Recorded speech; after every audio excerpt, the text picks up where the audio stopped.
Notre invitée aujourd'hui est Célia de la Varenne, qui est journaliste pour plusieurs médias français à New York, qui a participé à 7 missions de l'ONU. C'est l'auteur d'un livre qui sort aux éditions Ballant, Les étoiles avaient déserté le ciel. Merci d'être sur notre plateau. Merci de m'inviter.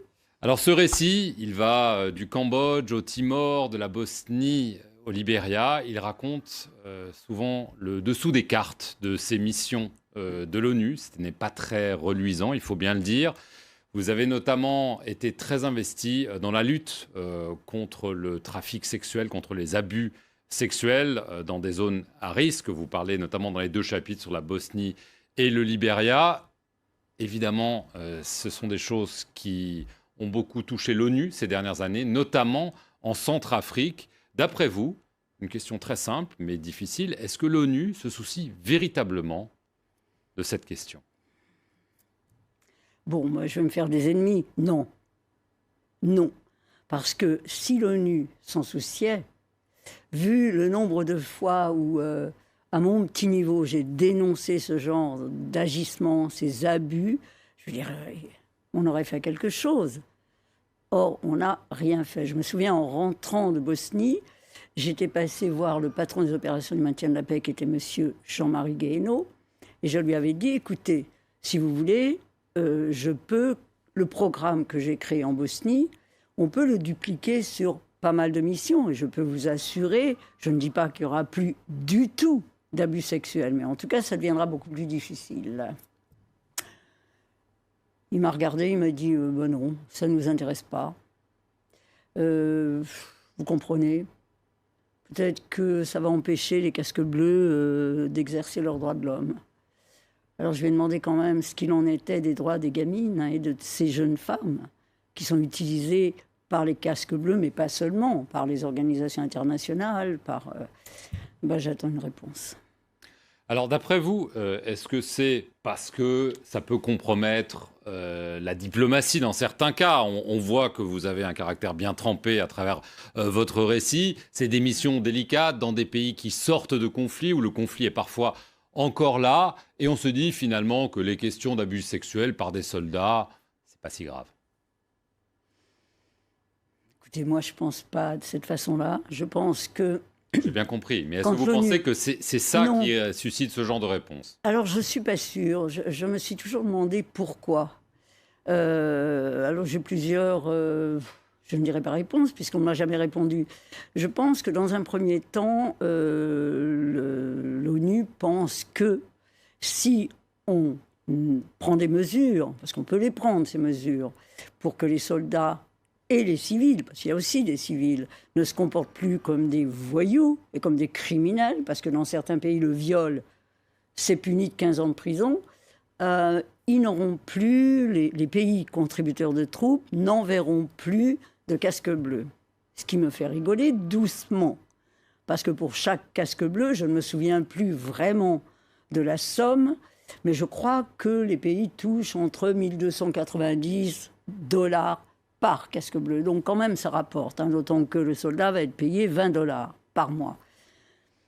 Je crois qu'il n'y a pas de volonté politique de combattre ces agissements, mais ce qui, moi, me met hors de moi, c'est que dans ces pays où l'ONU est envoyée pour prêter vraiment, pour aider ces populations qui sortent de conflits ou de guerres et qui sont complètement démunies, c'est comme si on disait au casque bleu, de toute façon, ce sont des filles, on s'en fiche.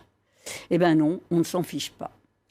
Alors, il y a 2 choses, comme vous dites. Il y a le fait que vous êtes dans des pays où les abus sexuels, le trafic est développé, mais il y a aussi celui dont profitent les casques bleus. On se souvient qu'il y a eu des cas en République démocratique du Congo. Il y en a encore. Il y en a encore. Tous les jours. Est-ce que vous avez vous-même en mémoire des cas où le scandale a été totalement étouffé par l'ONU parce que ça aurait fait trop de vagues? Ah bah oui. Par exemple.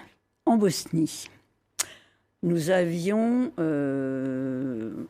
on avait fait un raid dans, excusez-moi, un bordel, et on avait trouvé 2 petites filles, mais vraiment 2 petites filles, 2 petites roumaines de 12 et 13 ans, ou 13 et 14 ans, je ne me souviens plus exactement. Et comme on le faisait d'habitude, c'était au petit matin, on les avait emmenés avec nous et on les avait emmenés prendre un petit déjeuner c'était à Tuzla. Et on les avait emmenés prendre un petit déjeuner dans la cantine de l'ONU. J'étais avec mes flics et tout d'un coup, je vois les 2 gamines qui se cachent sous la table. On se dit, c'est bizarre, et on regarde.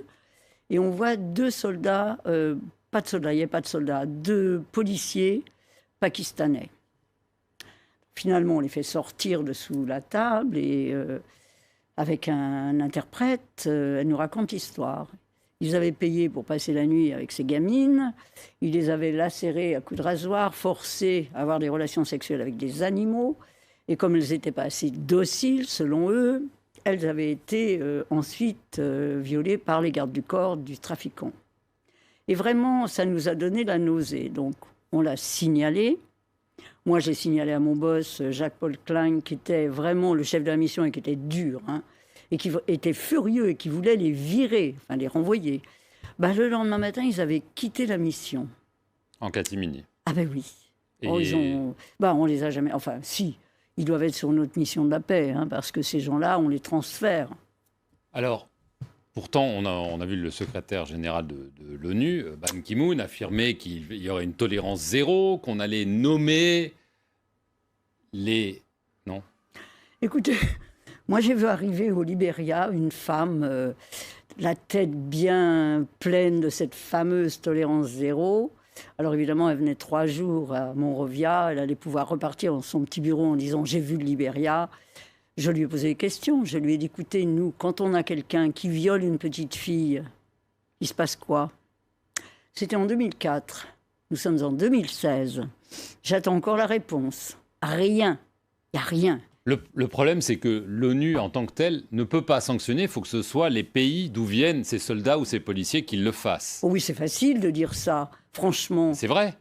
Oui, c'est vrai, mais il suffirait que l'ONU dise, bon, celui-ci, celui-ci, celui-là, allez hop, liste noire, vraiment. Et puis, plus jamais il ira sur une mission et fasse pression sur les pays quand même. Pourquoi peut-on avoir des gens qui commettent des crimes ailleurs? Parce que c'est un crime de violer ou d'acheter une gamine et de... Enfin, pour moi, c'est un crime. La Centrafrique, on en parle beaucoup, des scandales sexuels qui sont pas liés directement à l'ONU. On parle plus de suspicions contre des soldats français de cette mission. Mais il y a eu aussi, à la suite de cela, un scandale au sein de l'ONU en affirmant qu'un lanceur d'alerte, entre guillemets, Anders Kompass, un diplomate suédois, avait fait un rapport qui a été plus ou moins enterré. Pour vous, est-ce que c'est symptomatique des maux que vous dénoncez ? Oui, oui, bien sûr. Ça n'a aucune importance. Je veux dire, les abus sexuels, qu'ils soient de soldats, comme ceux de la force Sangaris et encore, ça a été beaucoup exagéré. Il y a une enquête en cours en oui, France. Donc c'est un peu difficile d'en parler. Mais dans un premier temps, l'ONU s'est retranchée derrière en disant c'est pas l'ONU. Mais au même moment, il y avait une petite fille de 12 ans qui était violée par des soldats de l'ONU. Et toutes les semaines, il y a des abus sexuels commis par les gens de l'ONU. Alors moi, je dirais pas que ça me décourage, mais c'est facile, quoi. C'est facile, on peut faire quelque chose. Mais à quel niveau est-ce qu'il y a cette sorte de conspiration du silence que vous semblez dénoncer? À tous les niveaux. Mais au plus haut niveau. Mais oui, d'abord, vous avez un secrétaire général qui s'est soucié il va faire 10 ans, oui.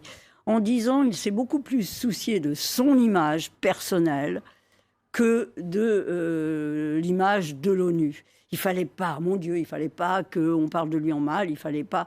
Et c'est pareil pour tout. Plutôt que de reconnaître qu'il y a eu ce qui s'est passé, et ça, je trouve que ce serait à la gloire de l'ONU quand même. Non, on l'étouffe. On peut faire un parallèle avec l'épidémie de choléra en Haïti. Pendant des années, l'ONU a nié que c'est des casques bleus népalais qui en étaient l'origine. Elle a fini par l'admettre. Là, elle propose 400 millions de dommages. Elle dit que son immunité serait en danger. Mais ce sont des foutaises, tout ça. L'ONU ne veut pas payer. Vous vous rendez compte, si par exemple l'ONU devait payer les maires de Srebrenica, par exemple, pour ces massacres qui ont eu lieu sous le regard de l'ONU impassible. L'ONU a même fourni les bus qui emmenaient aux Serbes, qui emmenaient les Bosniaques. Je veux dire, l'ONU serait, entre guillemets, ruinée si à chaque fois elle devait payer. Donc l'ONU ne veut pas payer, elle préfère s'en tenir aux dénégations. Non, il n'y a rien. L'ONU pense que ce qui n'est pas admis, peut-être, n'existera pas.